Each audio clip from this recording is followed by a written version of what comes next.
एंटरल gastritis में आहार चिकित्सा, वैसे तो पुराने समय से एक कहावत कही जाती रही है कि आहार ही औषधि है, मतलब फूड इज़ मेडिसिन। लेकिन जब से ये मान लिया गया कि खाना तो कुछ भी खा लो, जो भी मन करे वो खा लो, तब से बीमारियों में आराम होना बहुत स्लो हो गया। पहले के लोग ये जानते थे कि अगर किसी बीमारी में परहेज कर लिया जाए तो बीमारी बहुत जल्दी जल्दी अपने शरीर को छोड़ करके बाहर आना चालू हो जाती है।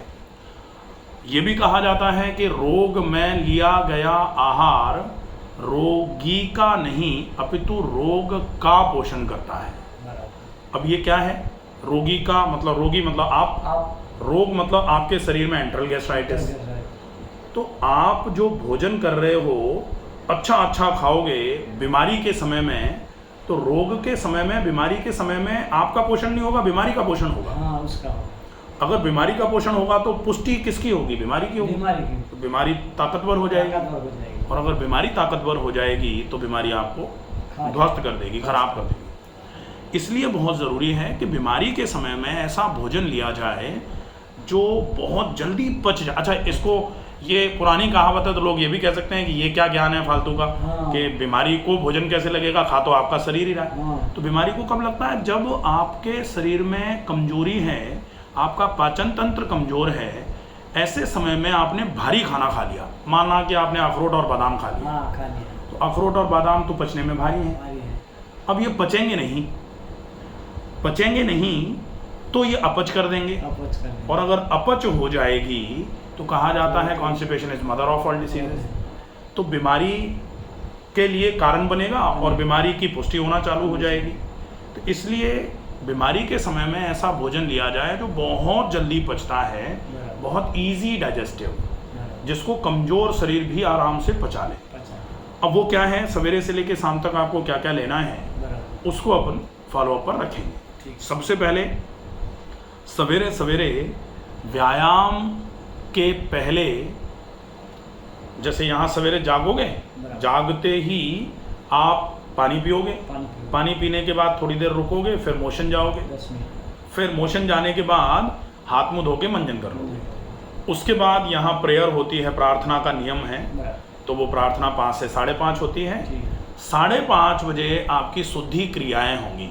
एक होगा पानी पी के वॉमिटिंग करना, दूसरा होगा जल नहती, और तीसरा होगा रबर नहती, फिर चौथा होगा आँखों को त्रिफला या गुलाब जल के पानी से धुलाना। इतना कर लेंगे।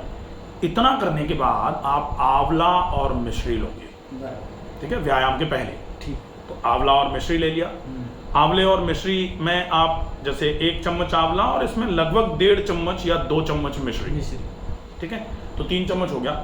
अब ये 3 चम्मच जैसे आप पहले नहीं लेना चाहो तो आधा चम्मच आंवला और 1 चम्मच मिश्री ले लेना, तो 1.5 चम्मच ही हो जाएगा। 1 गिलास पानी में घोला और पी लिया। अब इसको कैसे बनाना है? लोगों को लगता है कि आंवला और मिश्री कैसे बनाया जाए। तो आंवले का पाउडर जो है वो रात को 1 चम्मच आंवले का पाउडर 1 गिलास कांच के गिलास में भिगो के रख दिया पानी में।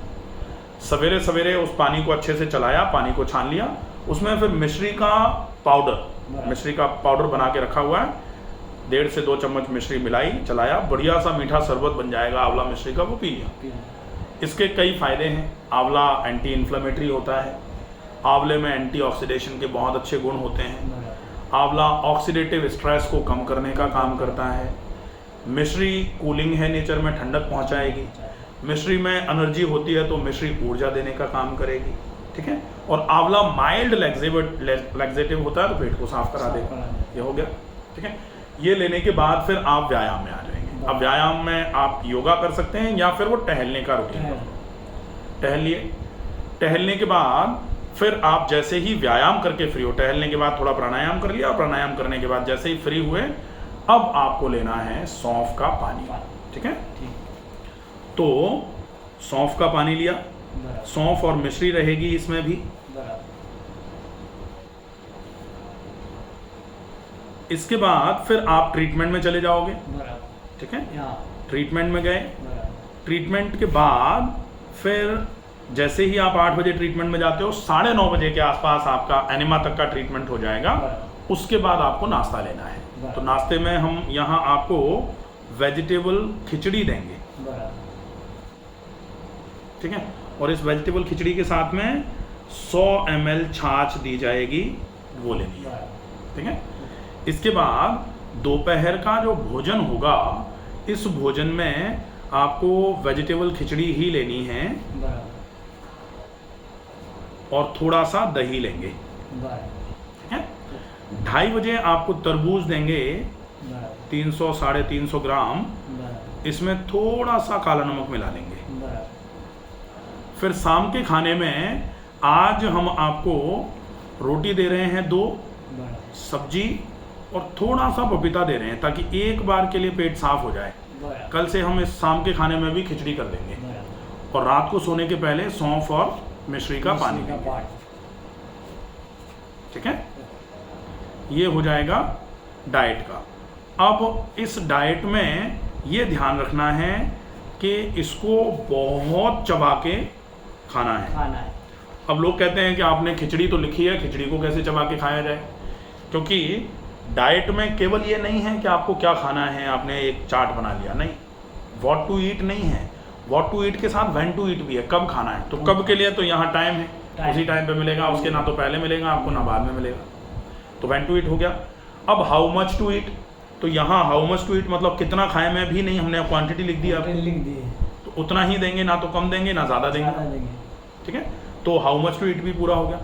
आपकी तरफ से बचा कि आप कैसे खाएंगे, हाउ टू ईट, ये आपका काम है एकदम।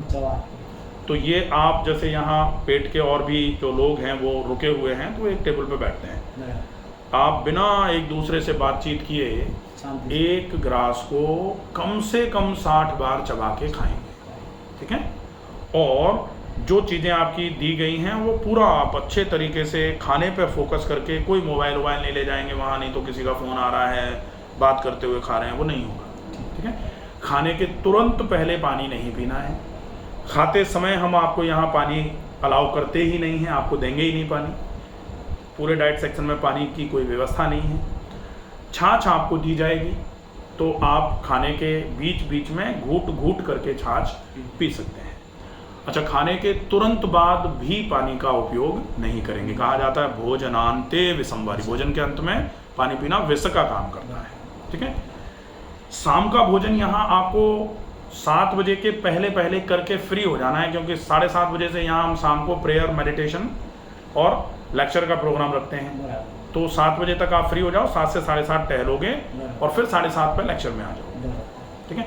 तो ये पूरा रूटीन है डाइट का। इस पूरे रूटीन को अच्छे तरीके से फॉलो करो, डेफिनेटली आपको बहुत अच्छा आराम होना चालू हो जाएगा। जब थोड़ा आराम मिलना चालू होगा, ये खाना पच करके आपको ऊर्जा देना चालू कर देगा, तब हम कैलोरी डाइट की बढ़ाएंगे, तब हम डाइट में खिचड़ी से थोड़ा आगे की तरफ बढ़ेंगे। जब जब पचना चालू होगा, तब तब हम अपने खाने में थोड़ा थोड़ा इम्प्रूवमेंट कर देंगे, ठीक है। ये ध्यान रखना है।